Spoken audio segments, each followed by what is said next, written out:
סרטון אחד שלדעתנו הסרטון ששותף הכי הרבה פעמים בשבועות האחרונים, סרטון שבו ברידג'יט גבריאל, ערבייה מלבנון שעקרה לארצות הברית ומאז עסוקה בלתקוף את האסלאם, עונה לסטודנטית מוסלמית ששאלה אותה שאלה מטריסה יחסית, מיד איתנו ברעיון מיוחד, אבל תחילה בואו נזכר בסרטון. We have 8 million plus Muslim Americans in this country, and I don't see them represented here. I am so glad you brought that up because it gives us an opportunity to answer. There are 1.2 billion Muslims in the world today. Of course, not all of them are radicals. The majority of them are peaceful people. The radicals are estimated to be between 15 to 25%. You're looking at 180 million to 300 million people dedicated to the destruction of Western civilization. It's the radicals that kill. Most Germans were peaceful, yet the Nazis drove the agenda, and as a result, 60 million people died. ברידג'יט, שלום.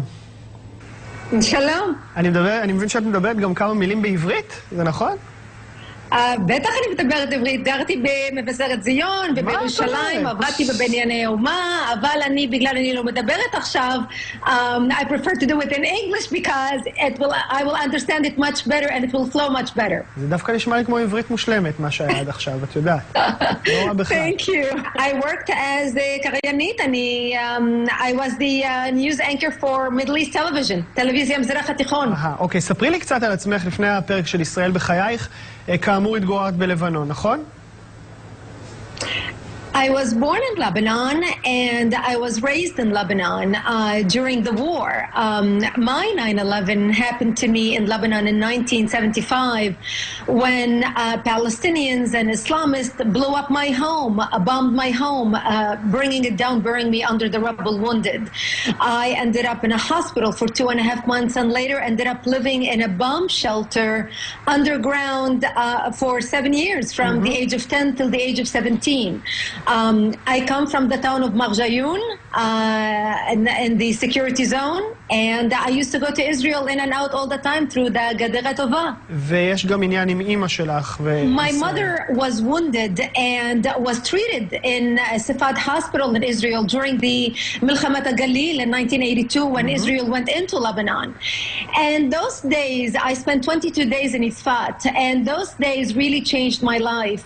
It made me realize what an amazing country Israel is, what an amazing people the Jews are. Actually, I ended up being born in Lebanon, being taught that Israel is the enemy, to moving to Israel and living in Israel and actually burying my parents in Israel. איזה סוג של תגובות קיבלת בעקבות הסרטון הוויראלי? It was amazing. I mean, I got responses from all over the world.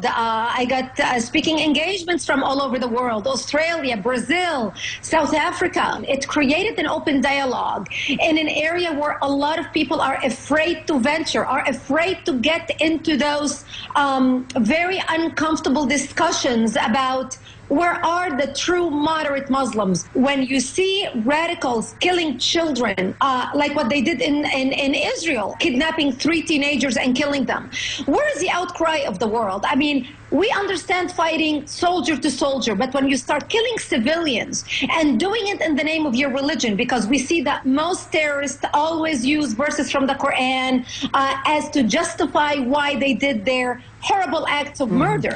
כן, אבל הם יגידו שישראל הורגת ילדים גם כן, ושזה קורה לא אחת, כפי שראינו אפילו היום.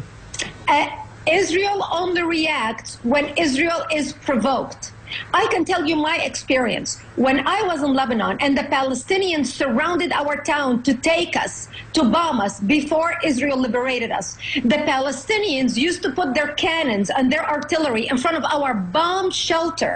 The Palestinians would launch rockets at Israel, fully knowing that Israel is going to retaliate, and when Israel retaliates, children are going to die.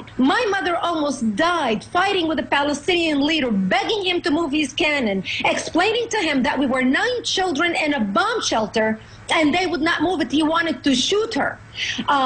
So this is what we are dealing with, and this is the message that we need to get to the world. And I'm speaking from experience as an Arab child who was trapped in a bomb shelter in Lebanon, where the Palestinians used me as a pawn in order to shell Israel, and then knowing that my images, if I die, will be all over the world. תגידי, מישהו מצוות ההסברה הישראלי פנה אלייך אולי ואמר בואי נעבוד ביחד? כי נשמע לי שיש על מה לדבר.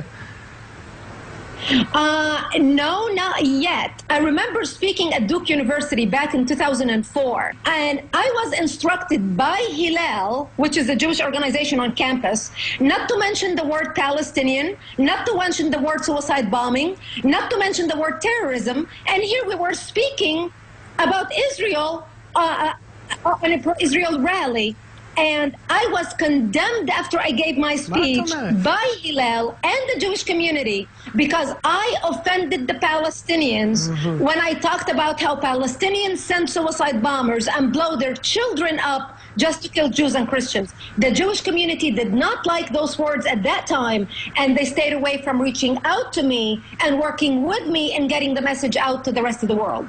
Because they did not want to offend the Palestinians. תגידי, מה המטרה שלך עכשיו, מעכשיו, נניח? Giving my message out, at least to the Israeli people and the Jewish people, to understand that they do have friends in the Arabic world. They do have friends outside working so hard. אוקיי, בריג'יט, תודה רבה לך. Thank you very much. תודה, ביי. הסברה? אתם צריכים הסברה? הנה לכם הסברה. קחו אותה.